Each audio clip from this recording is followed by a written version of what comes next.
Welcome to Inside InsurTech with Liam Gray, a show to give you an insight into what some of the hottest InsurTechs are doing to revolutionise the insurance industry. Today, I'm speaking with Erik Abrahamsson from Digital Fineprint, a company that is leveraging social media to provide consumers with a truly tailored solution. First of all, thank you very much for joining me today. Thank you for having me. Excited about this conversation. A lot of developments for your company. You're working with a lot of different large insurers at the moment, a lot of accelerators, and I'm really excited to hear about what you guys are doing now and what you're planning to do in the future. But first of all, it'll be good to get a little bit of insight into how you actually got into InsurTech in the first place. Definitely. So originally I'm from Sweden, but I've been working abroad for 8 years. Yeah. And the first ideas around Digital Fineprint came from my time at Twitter. I used to work in Twitter's strategy team down in Singapore, where we looked at how social media was influencing different industries. Okay. I saw a lot of things happening in fashion, in travel, and even banking, with a few companies using social media to do credit scoring, for example. Yeah. And I started thinking that there must be a scope to do things around social media in the insurance industry, because we hadn't seen any pure play, any focused player to only do social media analytics for the insurance industry. So then later when I did my MBA at Oxford, that's when I started building the team, getting a bit more structure around the idea, and figured out that there's a huge opportunity to bring the insurance industry online. So I definitely didn't come from an insurance background, but I've grown to become a lot more passionate and excited about the big opportunities to bring the insurance industry into the 21st century, basically.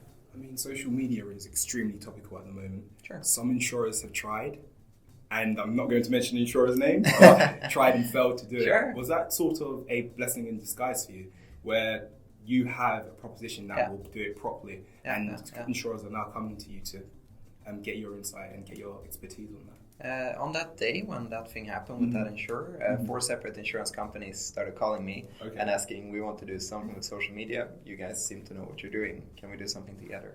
So in a way, it became a blessing in disguise. On the other hand, it did raise a lot of serious ethical and legal questions to figure out, how do we think about privacy, data security? How do you put the customer first in anything you do with social media? All these are very, very important questions, and we're not going to get to a clear answer overnight. But it's important that we start discussing it as an industry. Cool. So moving from your background to Digital Fineprint. Yes. For people who haven't heard of Digital Fineprint before, Oh. in the simplest way, Yeah. what does Digital Fineprint do? We make it easier for people to find the right insurance policy by using their social media profiles. So for example, if you're looking for income protection insurance, normally you have to fill out a long form or spend an hour talking to people over the phone without actually knowing what kind of policy you should get for yourself. What we do is to allow you as a user to analyze your Facebook or LinkedIn profile to figure out what kind of policy you need.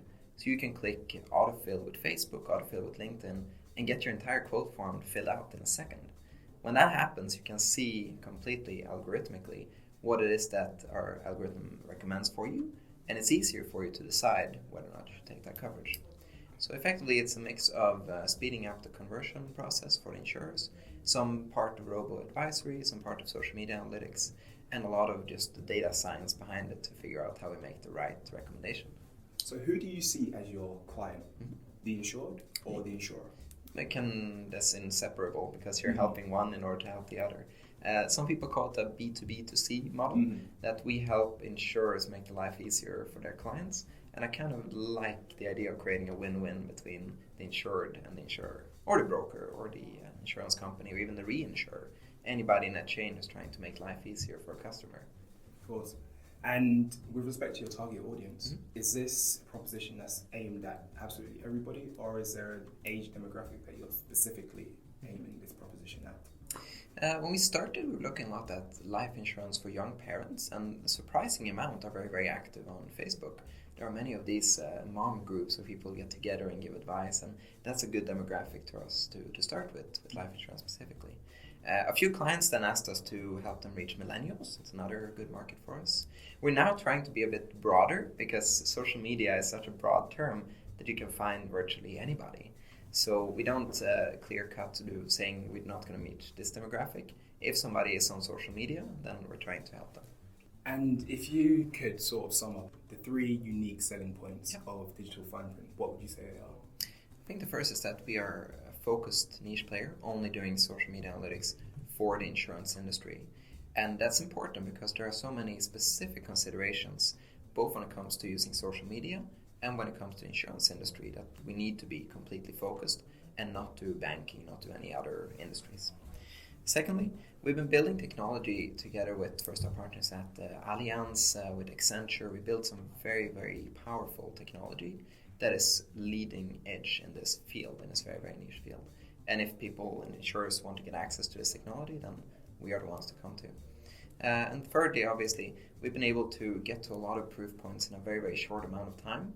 That I think is a testament to the strength of the team that's behind me. I haven't done that much personally. It's all about the team. Our data scientist, Jin Chen, we had James Clark, who was at Hiscox for 10 years. We have a very, very strong team behind us who are now innovating in the insurance industry.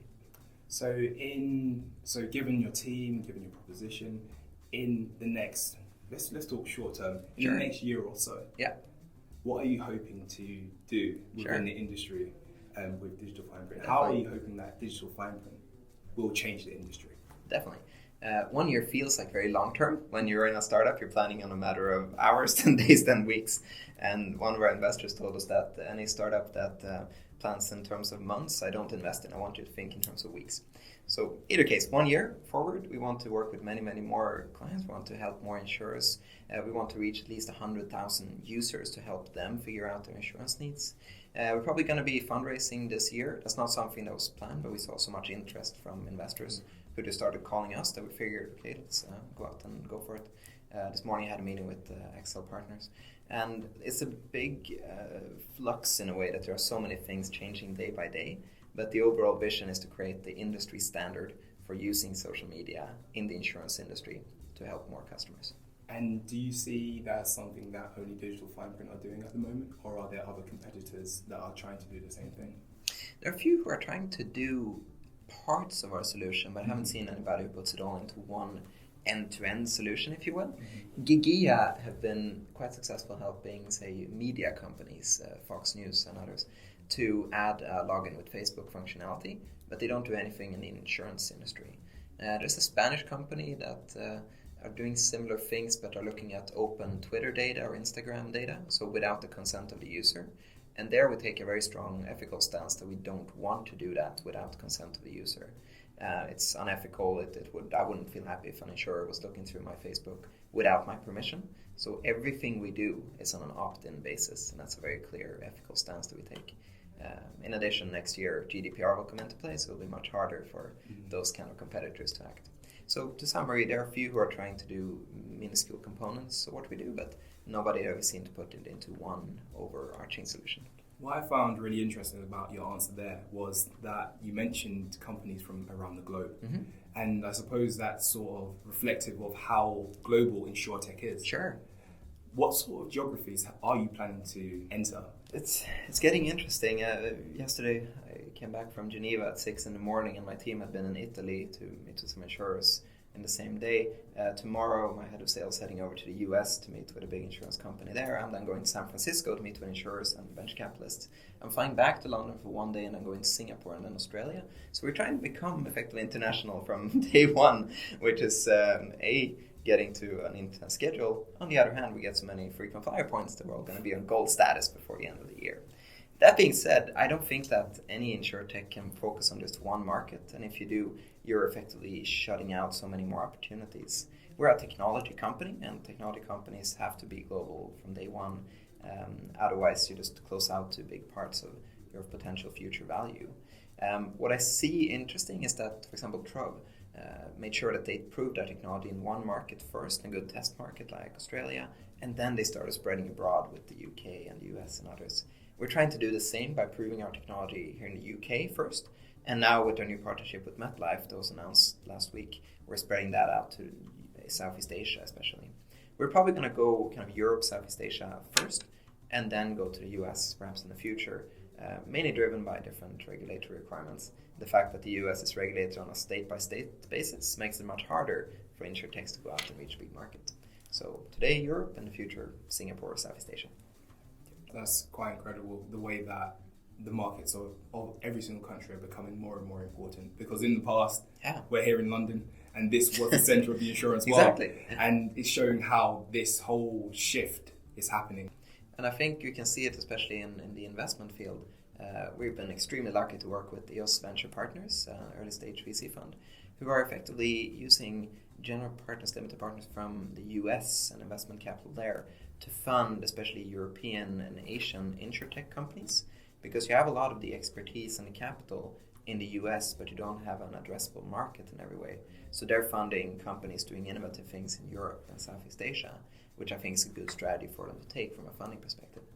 So with respect to other companies, it will be interesting to get your take on what other companies are exciting you. Sure. Definitely writing them, what they're doing in terms of simplifying the claims process and looking at perhaps the most painful process of all, trying to actually get what you want from your insurance company. They built some incredible team and tech talent behind them, and they're able to just blow the market out of the water. So they're on a fantastic trajectory. Neos, maybe you've seen them. They do an IoT solution on a platform basis to figure out if your pipes are bursting and figuring out more about your smart home. They're doing incredibly well as well, and they've also been helping us look through things with the FCA and so on. So they're very at the forefront, both in terms of the technology, the regulation, and they have a great team behind them that Matt is leading. I think Tobias Taupes at InsurTech has a fantastic idea, and I can't wait to see how it will look like in the market and see what's coming out from there. Spixie with the chatbot has been in the same accelerator as us twice now, both with Allianz and with Accenture, and seeing their development has been fantastic as well. What I think the best part is that we don't see each other as competitors in the InsurTech startup world. We see it as a blue ocean thinking. There are plenty enough insurance companies to work for, and we're all helping each other out. So it's a very conducive environment to be in, both for innovation and for helping each other out on a play nice level. So absolutely loving it. And in order for the industry really to change, that's the mindset that people need to have. I found it very interesting that a lot of those companies that you mentioned have one thing in common, a backer called EOS? EOS Venture Partners. Could you tell me a bit about EOS? Of course. Started by Sam Evans, who was a partner at KPMG, and he led the global insurance advisor practice for them. When he decided to move outside of KPMG, he decided to start investing in a few companies. And you're right in that, right? And them and EOS are two of them that he's backed so far, and we are the third. And because they were the first InsurTech-focused VC fund that came out, they're of course the leader in the field, and they had an early mover advantage. And do you think it's important that these venture capitalist funds that are focusing on InsurTech are starting to pop up? Or do you feel like eventually it's going to be something that all venture capitalists are going to be wanting to focus on? I read an interesting article where they interviewed 4 professional VCs. I think they came from almost Passion Capital, one was Bessemer, and a few others. And they all independently said that InsurTech is the hottest area to invest in right now. We're now effectively where fintech was, say, 5 or 10 years ago.